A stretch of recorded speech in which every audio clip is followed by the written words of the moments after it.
Allow me to call you Changemakers, because you guys decided to go a path that is different from the rest. I still remember it was a Friday night. I even remember what I was wearing. And I get there and they said, "Are you Flora Mutahi?"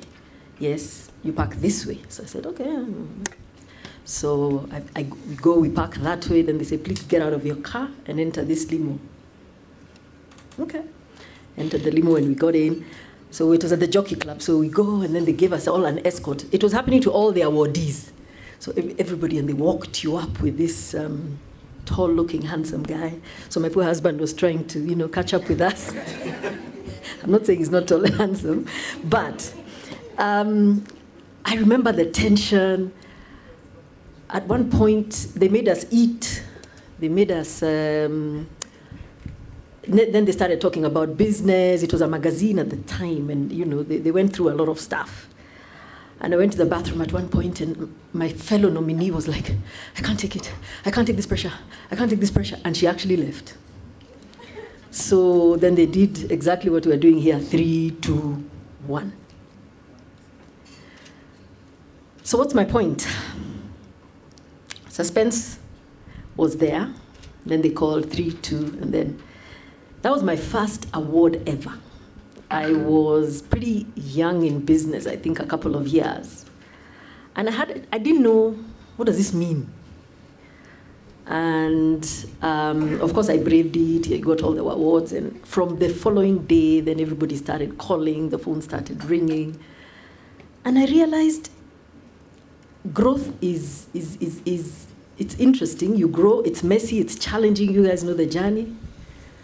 But then you start stepping into these small little spaces that celebrate you, and you're like, okay, I can do this. I mean, I got so many awards, so many gifts from different companies.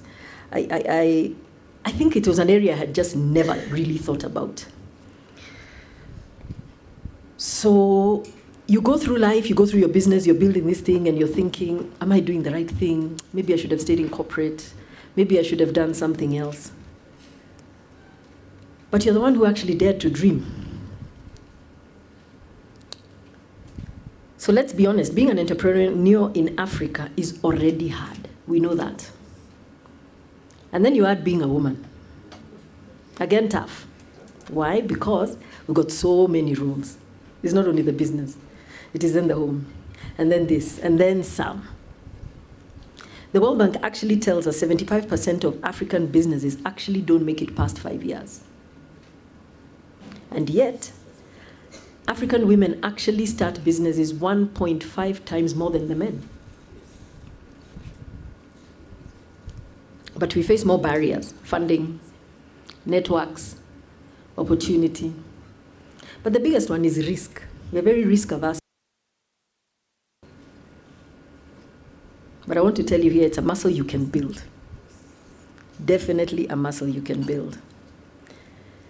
So the world is not set up for us to succeed, and yet you're all here. Some of you have won your categories, you've been recognized, and I want to tell you, just keep going, because they keep coming. And those small little pockets of recognition are actually what keep you going on those days that you're feeling, KRA will come knocking. So-and-so will come knocking. You read the newspaper. I mean, today being an entrepreneur, actually, like for me, I've stopped watching news. It's easy. I've just become like an ostrich. I wake up, I'm going this way, let me go this way, until somebody physically tells me, imagine that way, we're not going anymore. Otherwise, you go crazy. But you guys have endured and you've made it this far. And this alone, I want to say, is worthy of a celebration. So can we clap for ourselves? But I want to push you, because the business that you have built can be more than just a livelihood. It can be a lever. It can take you to the next place. It can shape industries. It can help you. It can help us solve Africa's problems at scale. So don't stop at just this transaction. I need you to step to the next level. I was telling the ones that I met here, keep pushing, keep going. Let's talk. Build beyond what you can see. Because I'll tell you what, nobody claps for you twice. I got that award, finished, done. You got it today, done. But is this it? And why I'm standing here saying this is because women have been known to get comfortable in their businesses. You start a business, you do well, you get the accolades, and then you start doing all those other things. You're called here, you're called there. Yeah, I'm available. And slowly you stop building a business. And I want to challenge you to build a business to scale, but secondly, also a business beyond yourselves. I think you guys have heard of this young woman. She started her business with no venture capital, no big factory, just a dream. And she was sitting outside her home and saw some discarded tires and said, what can I do with this? The youth population in that country was a lot. I mean, they were unemployed. And what did she do? She started making shoes. She had a burning frustration, and she turned it into action. Those old tires, she started making shoes, and I think you guys have heard of Soul Rebels in Ethiopia. Bethlehem, Alemu, now with stores in New York. Actually, they say she was the first African brand to open stores in USA, Japan, Europe. So she didn't just think a business, my shoes. She started saying, I'm going to solve it. I'm going to solve a bigger problem, employment. She actually pays apparently very well. And obviously, you're selling in Japan and New York and Europe. You can afford to do that. What is she doing? She's solving an African problem of unemployment. She's putting Ethiopia on the map. So I need you to look at your businesses, not by the little thing. I'm not, all humility, I'm not saying the little things that we are doing, but what we are doing. Like for me, I say, I don't just sell Melvins Tea. I'm changing the narrative of having value-added tea packaged in Kenya on shelves globally. And this is something I've been doing ever since I started. And everywhere I go, every opportunity I have, I'll speak about it.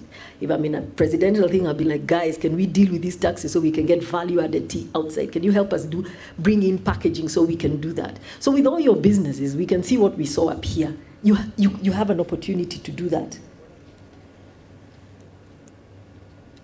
There's another one just in the UK, Innocent Drinks. 3 guys, straight out of college. They went to a park and they made smoothies, I think. And then they were having fun and they just put 2 buckets. So they were selling the smoothie and they had 2 buckets and they said, should we quit our job? And they give you this bin, yes, this bin, no. By the end of that day, the amount of buckets, the bucket of, yes, you should quit your jobs and do this, was full. So they realized we are onto something. And you'd argue that it was just smoothies. But Innocent Drinks was born in the UK from just this. And what made their product explode? The fun. They are playful. They were writing on, if you look at Innocent Drinks, they have little messages, personal messages they put on their bottles. So the way they made people feel, you are actually joining a tribe. You are not actually just buying a smoothie. And I want to speak to us who have brands. Go further, think further with that same product that you have. They became a $1 billion company because they understood something most entrepreneurs actually miss, which is you're not selling a thing. You're selling what that thing represents. These ones were selling hope. They were selling fun, freedom. Shall we quit our jobs? Connection, a better vision of themselves. So build a brand that speaks like a human, not a company. It's not a machine. Because today's consumer wants to connect. Today's consumer is not really interested in a pouch and a handbag. No, they want to hear your story, your African story, your product, your natural product, whatever you make.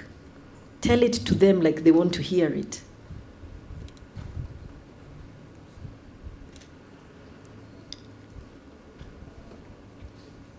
So what I want you to think of is, what if your business isn't just a business? Let it solve something a little bit bigger than you. And let me remind you of something you might have forgotten in your busyness as you're doing business. You're not new to this. You've already walked through the fire. Entrepreneurship, like I say, is just fire. Drama everywhere.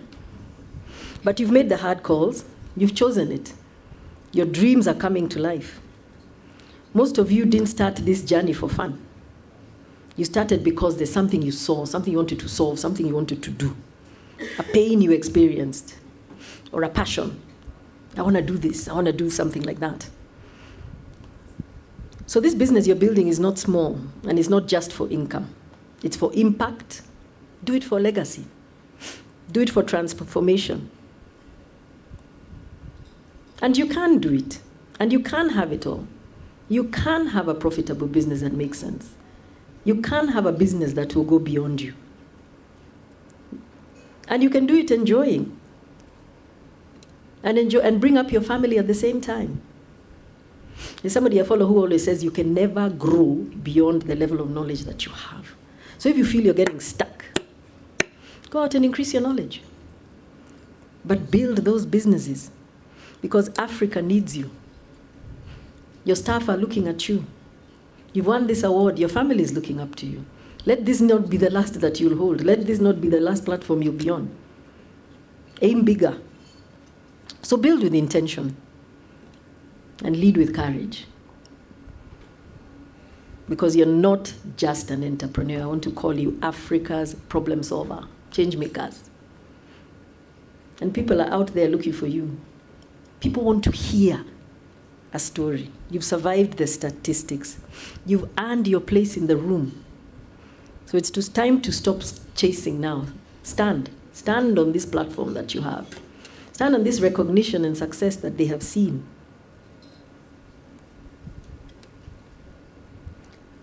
Stand in the root of purpose. Stand in your power.